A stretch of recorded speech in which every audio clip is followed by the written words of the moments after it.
Kalau kalian udah nemu sunscreen untuk daily kalian pakai, udah nemu sunscreen yang bisa kalian pakai untuk olahraga, untuk panas-panasan, berarti kalian harus skip aja video ini. Sayang sekali, berarti video ini bukan untuk kalian. Karena video ini spesial buat kalian yang belum nemu sunscreen, masih dalam pencaharian sunscreen.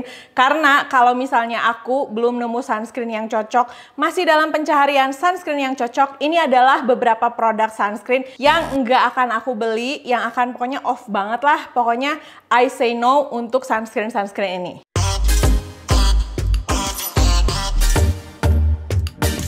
Untuk yang pertama, nama sunscreennya Pure Dew. Ini adalah produknya nih, aku tunjukin di sini. Kemarin aku sempat beli, tapi karena begitu aku melihat ini meragukan, keburu aku buang. Jadi saat aku beli sunscreen ini, dia itu sudah BPOM. Terus kalau kalian cari di e-commerce atau di sosial media, mereka rajin banget live. Sampai aku membeli produknya karena aku penasaran pengen coba. Tapi setelah produknya nyampe, pas aku lihat, kok nggak ada hasil tes uji in vivo dan in vitronya ya?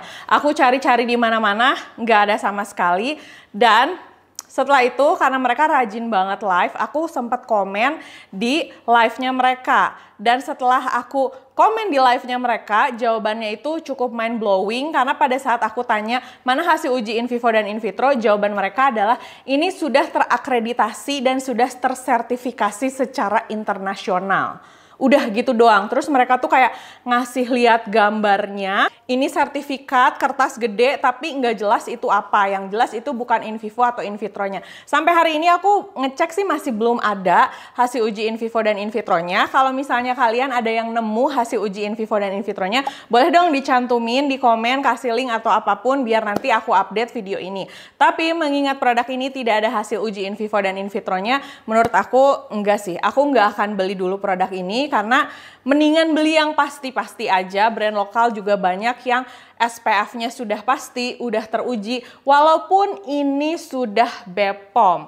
Nah, kemarin juga sempat rame kan, skincare overclaim, tapi dari BPOM-nya tuh keluar tuh sertifikasinya. Itu heboh banget, nanti aku bikin juga deh videonya terpisah. Tapi menurut aku sunscreen ini bakalan aku skip kalau misalnya aku masih lagi dalam pencarian sunscreen. Yang kedua, ini dari brand La Meila. Brand ini tuh aku nggak tahu ini udah BPOM atau enggak, tapi terakhir aku cek untuk produk yang ini tuh belum BPOM. Seliweran banget di e-commerce, harganya super murah banget. Tapi untuk yang Clear Moisten Protective Cream ini, pertama dia nggak ada klaim SPF, nggak ada klaim menghindari dari UVA, UVB. Terus di sini juga semuanya kayak bahasa Chinese gitu. Dan yang pasti sih menurut aku ini sangat-sangat meragukan ya. Karena untuk produk La Meila ini tuh rata-rata mereka tuh mencantumkan fotonya doang yang meyakinkan, tapi kayak tidak tersertifikasi, nggak ada klaim SPF atau apanya. Jadi kalau misalnya kalian lagi masih nyari sunscreen, cari yang ada logo SPF-nya. Terus kalian juga cari si produk ini tuh sebenarnya udah tersertifikasi secara in vivo atau in vitro belum. Kalau misalnya sunscreen brandnya sunscreennya bener, mereka tuh pasti akan mencantumkan itu karena memang itu adalah salah satu syarat. Aku juga nggak ngerti sih si Pure Dew itu kok bisa dapat sertifikasi BPOM di saat setahu aku kalau mau sertifikasi BPOM untuk sunscreen tuh setidaknya harus ada salah satu uji tesnya gitu, tapi mereka bisa dapat BPOM-nya. Produk yang ketiga ini ada sunscreen dari O2O. Nah, untuk sunscreen O2O ini tuh dia SPF-nya 50+, PA++++.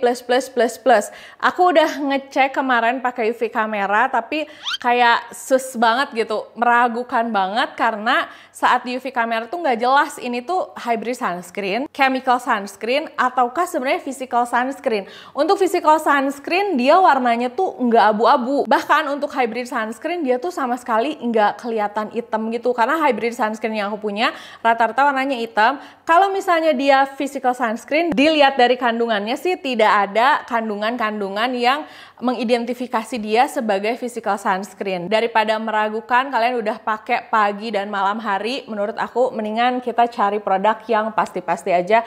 Brand lokal juga banyak sih yang seharga ini. Yang berikutnya aku punya sunscreen Sanye. Aku punya 2 dari sunscreen Sanye. Ini tuh awalnya di saat aku lagi ngecek-ngecek sunscreen, di saat semua sunscreen SPF-nya 50, aku melihat Sanye ini, Wow, sunscreennya SPF-nya 90+. Apakah benar-benar akan melindungi kita? Padahal secara aturan sendiri, kalau sunscreen tuh dia SPF-nya berapapun yang boleh dicantumkan itu setahu aku tuh di SPF 50. Nah, dia tuh ngeklaim SPF 90+. Aku nggak tahu sih sebenarnya dia udah BPOM atau enggak untuk si produk Sania ini. Tapi dulu waktu aku beli, ini tuh nggak BPOM, nggak ada tulisannya gitu BPOM. Nah, untuk yang ini tuh kayak Daily Moisturizing Sunscreen Foundation, yang ini nih, jadi dia tuh kayak ada warnanya. Kalau yang ini tuh lebih ke sunblock. Jujur untuk dua produk ini aku nggak pakai karena menurut aku agak serem juga, dan kalaupun aku pakai ternyata tidak ada manfaatnya. Sebenarnya buat apa? Jadi aku skip, dan menurut aku ini nggak aku masukin ke dalam list produk yang recommended untuk dibeli. Tips dari aku, kalau misalnya kalian mau beli, mendingan kalian beli aja produk-produk yang sudah tersertifikasi, atau kalau bisa ya produk lokal yang memang sudah terjamin dan kalian udah tahu gitu track recordnya. Karena bingung juga ya, waktu itu kan aku bilang jangan beli begini, mendingan kalau kalian beli brand lokal aja. Sekarang malah ada kasus brand lokal yang sudah tersertifikasi BPOM malah overclaim. Ini kasus juga, dan seperti biasa BPOM-nya lambat banget menangani ini.